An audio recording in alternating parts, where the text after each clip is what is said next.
of you. Hello, my name's Tom Walker. Welcome to That'll Be the Day. This podcast covers safety on the railways, and people who know me well will understand why this subject is close to my heart. In 2009, a totally blind friend of mine, Andy Taylor, was killed on London Bridge train station. And 13 years later, you might be excused for wondering whether the railway industry has learnt anything from Andy's and many other people's deaths. When you hear Deborah Fairclough's harrowing story, you'll understand why she feels lucky to be alive. Deborah is visually impaired, and when her assistants didn't turn up, she was left with no option other than to try to get off the train independently. So I was travelling from Sheffield to Langley in Berkshire, near Reading. Tell me about the journey. What does it involve? Okay, so it involves a few changes, and the significant one really was at Reading. I got on the train at Reading with assistants. I pre-booked my assistants, got on the train, and apparently they didn't contact Langley. So when I got to Langley, I didn't know that there was a big drop from the train to the platform. Before we talk about the incident, just tell me about the process of booking assistance. How did you go about doing that? So I rung them. I rung East Midland Trains because that's who managed the Sheffield station. And just basically, that was about 4 days before I travelled. And just booked assistance at all points. I described my disability and I described what I needed in terms of support from them. They then emailed me to confirm that they'd got the details correctly. I read the email, absolutely fine. And that was that, really. So on your way down to Langley, at the various change points, the assistants turned up and was fine, apart from at Langley? Yeah. Absolutely. So when you got to Langley, tell me what happened there. Presumably there was an announcement, something like that, and you got up to get off. How did that work? There was an announcement, an automated announcement. I got up, the door opened.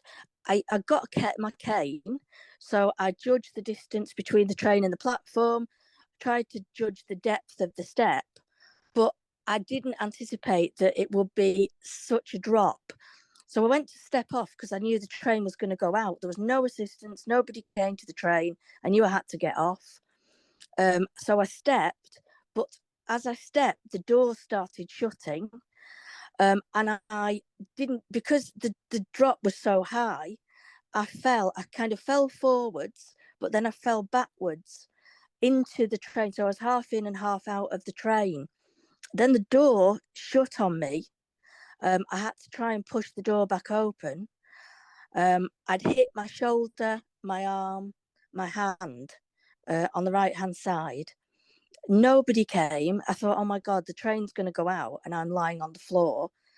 And then from nowhere, somebody who actually turned out to be a manager came running along the train. He'd, by complete coincidence, been in the next compartment. He'd seen me fall, jumped out and came and helped me, basically dragged me up with my hands. Before we talk about, the effects that that's had on you, just let's go back a step. At what point did you expect the assistants to turn up at Langley? When would they have normally appeared to help you? Immediately that we got into the station. So as soon as the train stopped, they would normally have come straight to the doors, the external doors, and spoken, hi, are you Deborah or whatever, and met me and then helped me down from the train. They would have been told which carriage you were in? Yeah, absolutely. That's what should have happened. You're lying there between the door, half in, half out.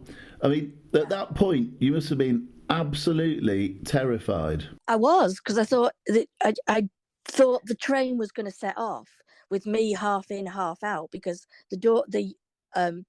there was the kind of beeping sound that you hear as the doors shut. I was having to push the doors open to stop them trapping me on the floor. And I was lucky because I had my rucksack on, which stopped me miraculously hitting my head and my spine. How long were you lying on the floor for before the guy came to help you? Well, it seemed like forever, but it obviously wasn't. It was probably about a minute, maybe. But by that time, the train was ready for going. When he saw you in that position, what did he do? He came running down. I didn't know who he was. I didn't know that he was a member of staff. He could have been anyone, really. He just came running down. He grabbed me by my arms and pulled me up and said, "Are you okay? Are you okay?" And then I was kind of standing on the platform with him. So he was an official from the train company. He was a manager. There were two of them actually. There's him and a woman. Strangely enough, I think they'd been to an event apparently. So they straight away kind of took charge of it. Obviously spoke to Langley straight away. And then they immediately contacted Reading to see what had happened and basically said to me, obviously this is really, really serious, totally unacceptable. And, we will be getting to the bottom of it and addressing it. You haven't reported it because you assumed, presumably, that they would report it for you. Yeah, absolutely, because that's what they said they would do. Yeah, absolutely. Tell me about the physical injuries that you suffered. Yeah, so I was very lucky, but I had bruising to my right shoulder, my shoulder blade, to my right arm. I had muscular pain in that arm, and I'd hit my hand. I think that was when it was kind of virtually being trapped because I was forcing the door. So I still got pain in like the knuckle of my middle finger on my right hand.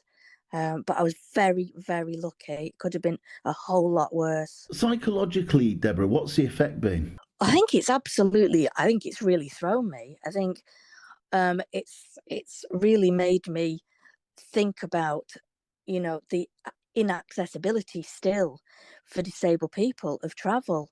And also I think that, okay, they've got the assistance app, which is brilliant. But I do think that in terms of the process, there's a lot of chaos and lack of clarity, which is how this incident occurred in the first place. Has it shaken your confidence in your own sort of independence, if you like? Oh, yeah, absolutely. Absolutely. It's shaken my confidence in the support that I will or won't get when I'm travelling or trying to travel independently. And I think, that's tragic, really, because, we have the same rights as non-disabled people, and they have a responsibility to us to enable, our access. What do you think needs to happen now to improve things then on the railways for visually impaired and people with other disabilities? I think that they need to review the process because there seemed to be a lack of clarity when they were describing to me what the process should be. It just didn't make much sense to me, to be honest. So they need to clarify for themselves what the process is in terms of who they contact when in our journey. And I think they need to ensure that there are sufficient staff with sufficient training to provide the assistance that disabled people need. There are many stations that are actually unstaffed. Presumably on those stations, no help would be available at all, would it? No, absolutely. That is such an issue, especially since they are at the moment talking about disposing of the ticket offices, which would mean that, not even they are staffed. So where you would normally go to the ticket office to request that they call for your assistance, that wouldn't be available. But you're right, obviously, if there isn't staff, then there is no assistance available for disabled people anyway, which is just completely unacceptable. When you reflect on what's happened to you, what are your thoughts now? How do you feel about travelling? I will continue to travel because I don't have a choice. There are things that I have to do. I have a mum with dementia. I have a dad who's 84. So as well as other things. So I really don't have a choice. But I think from my point of view, I won't trust the process until it's thoroughly reviewed and investigated, and until I know that there is sufficient staffing and sufficiently trained staff to provide the assistance that we as disabled people need. What advice would you give to visually impaired people and people with other disabilities who are thinking of travelling on the railways? What would you say to them about how to avoid this kind of thing happening? I wish I had an answer.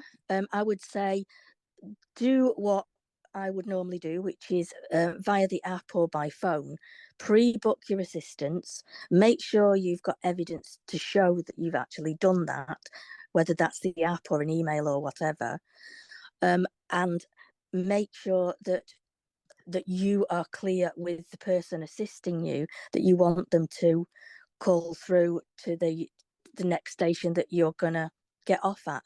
However, I did that, and unfortunately, that didn't happen. When you were at Langley Station and sort of dusting yourself down, did any members of staff from the train station itself come to you and say, "Oh, you okay?" They did, yeah. They offered me a drink of water. They said, "Do you want to sit down?" But to be quite honest, all I wanted to do was just go. I'd really had enough. I just wanted to go and get myself sorted and calm down, really. I got off lightly, really, in terms of what happened to me, but other people haven't. And it's just crazy that we're still in 2022 talking about access to public transport, which we should all have. Deborah, thanks very much indeed. I have received a statement from Scott McLeod, who's the Communications and Stakeholder Manager at MTR Elizabeth Line.